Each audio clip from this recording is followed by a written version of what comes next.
Hello everybody दोस्तों, आप सभी का स्वागत है मेरे यूट्यूब चैनल पर। मेरे यूट्यूब चैनल को सब्सक्राइब करें, वीडियो को लाइक करें, दोस्तों के साथ शेयर कर लें। दोस्तों, भारतीय अर्थव्यवस्था बुक आज मैं लेके आया हूं रमेश सिंह की, प्लस सभी बुकों को मिलाकर आज मैंने एक पीडीएफ तैयार किया है। दोस्तों, भारत में कृषि नाम का आज का अध्याय है हमारा। तो चलिए दोस्तों, यूपीएससी से लेकर छोटे से छोटे एग्जाम तक के लिए महत्वपूर्ण टॉपिक है भारत में कृषि। किसी भी एग्जाम में भारत में कृषि के संबंधित तथ्य पूछ लिए जाते हैं। तो चलिए दोस्तों, बिना टाइम गवाए वीडियो को करते हैं शुरू। भारत में कृषि। भारत में कृषि, भारत को एक कृषि प्रधान देश कहा जाता है। दोस्तों, ये सभी को पता है कि भारत को एक कृषि प्रधान देश कहा जाता है, क्योंकि दोस्तों यहाँ पर कुल श्रम शक्ति 54% भाग पर दोस्तों कृषि कार्य किया जाता है। कितने प्रतिशत भाग पर दोस्तों कृषि किया जाता है? 54% भाग पर। भारतीय कृषि के महत्व यहां पर देखिए, भारत के कृषि के जलवायु क्षेत्र के आधार पर, भारतीय जलवायु के आधार पर योजना आयोग ने भारत के कुल 15 कृषि जलवायु क्षेत्रों में विभक्त किया है। यानी कि दोस्तों, योजना आयोग ने भारत में कृषि क्षेत्र को 15 भागों में विभक्त किया है। चलिए, कौन कौन से हैं वे 15 भाग, वे देखते हैं। पहला दोस्तों पश्चिमी हिमालय भाग, दूसरा है यहाँ पर देखिए पूर्वी हिमालय भाग, तीसरा है निचला गंगोत्री मैदानी क्षेत्र, चौथा मध्य गंगोत्री मैदानी क्षेत्र, पांचवा दोस्तों देखिए उच्च गंगोत्री मैदान क्षेत्र, छठा देखिए दोस्तों गंगोत्री पार मैदान क्षेत्र, सातवां यहाँ पर देखिए पूर्वी पठार पर्वतीय क्षेत्र, और आठवां है दोस्तों केंद्रीय पठार पर्वतीय क्षेत्र, और नौवां क्षेत्र देखिएगा पश्चिमी पठार व पर्वतीय क्षेत्र, 10वां है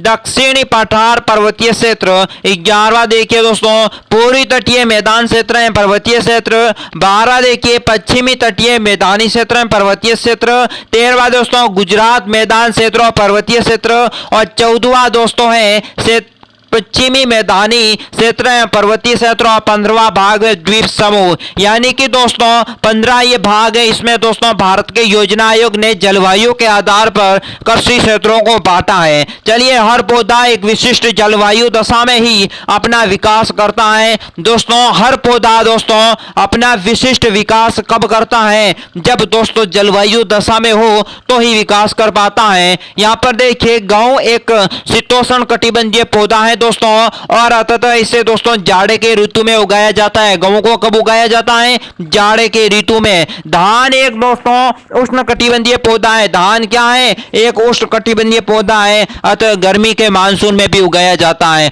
उष्ण कटिबंधीय इसलिए दोस्तों गर्मी के मौसम में भी बाजरी दोस्तों बोई जाती है, धान को बोया जाता है। भारत के फसल ऋतु, भारत में 3 प्रकार की फसल ऋतुएं होती हैं दोस्तों, ध्यान रख लेना। भारत की ऋतुएं कितने प्रकार की होती हैं? 3 प्रकार की। पहली है खरीफ ऋतु। चलिए दोस्तों, क्या है खरीफ ऋतु? खरीफ ऋतु खरीफ फसल मुख्य रूप से दोस्तों मानसून काल की फसलें होती हैं। खरीफ फसलों की बुआई दोस्तों जून जुलाई में तथा कटाई कब होती है? अक्टूबर माह में। ध्यान रख लेना दोस्तों, खरीफ फसल मुख्य रूप से मानसून काल की फसल मानी जाती है, और ये फसल दोस्तों बुआई होती है जून जुलाई, और कटाई कब हो जाती है? अक्टूबर में। खरीफ फसलों में मुख्य खाद्यान्न दोस्तों धान, ज्वार, बाजरा और मक्का। यानी कि खरीफ फसल है उनमें खाद्यान्न कौन कौन से आते हैं? धान, ज्वार, बाजरा और मक्का। अब देखिए खरीफ फसलों की मुख्य दलहनी फसलें भी होती हैं। खरीफ फसलों में दोस्तों मूंग, उड़द, सोयाबीन और लोबिया, ये क्या है? दलहन फसलें, दलहन फसलें हैं। मूंग, उड़द, सोयाबीन, लोबिया, ये फसल दोस्तों खरीफ की है। अब खरीफ की फसलों की प्रमुख तिलहनी फसलें कौन कौन सी हैं? सोयाबीन, मूंगफली, सूरजमुखी, तिल, अरंडी। तिलहनी फसलें कौन कौन सी है खरीफ की? सोयाबीन, मूंगफली, सूरजमुखी, तिल, अरंडी। अब देखिए दोस्तों कपास तथा तंबाकू खरीफ फसल को प्रमुख नकदी फसलें हैं। और दोस्तों कपास और तंबाकू कौन सी हैं? खरीफ फसलें के प्रमुख नकदी फसलें मानी जाती हैं। अब बात करते हैं रबी की फसलें। रबी की फसलें दोस्तों शीत ऋतु में फसल होती है। शीत ऋतु की फसल कौन सी होती है? रबी फसल। रबी फसल की बुआई कब की जाती है? अक्टूबर से नवंबर में, और दोस्तों कटाई अप्रैल से मई के माह में हो जाती है। अब दोस्तों ध्यान रख लेना, रबी की फसल को शीत ऋतु की फसल कहा जाता है। साथ ही दोस्तों बुआई होती है अक्टूबर नवंबर, और कटाई कब होती है? अप्रैल और मई में। रबी फसल की प्रमुख खाद्यान्न फसलें दोस्तों कौन कौन सी है? गेहूं और जौ। गेहूं और जौ क्या है? रबी फसल की प्रमुख खाद्यान्न फसलें हैं। रबी फसल की दलहनी फसलें दोस्तों कौन कौन सी हैं? रबी की दलहनी फसलें मटर और चना, और दोस्तों तिलहनी फसलें सरसों, और रबी की दोस्तों नकदी फसलें हैं गन्ना और बरमिस। ठीक है, गन्ना और बरमिस ये हैं दोस्तों रबी की फसलें। अब बात करते हैं जायद फसल ऋतु पर। जायद फसल ऋतु दोस्तों, जायद की फसल रबी और खरीफ ऋतु के बीच में सूखे मौसम में दोस्तों उगाई जाती है। इस ऋतु में फसल के अंदर पानी का संचय करते हैं, यानी कि दोस्तों फसल इस ऋतु में फसल अपने अंदर पानी का दोस्तों संचयन करती है। ज्यादा दोस्तों इस फसलों में तरबूज, खरबूज, खीरा, ककड़ी, तरबूज, खरबूज, खीरा, खफड़, ककड़ी, तरबूज, खरबूज, खीरा और ककड़ी दोस्तों जायद की फसल है। ठीक है,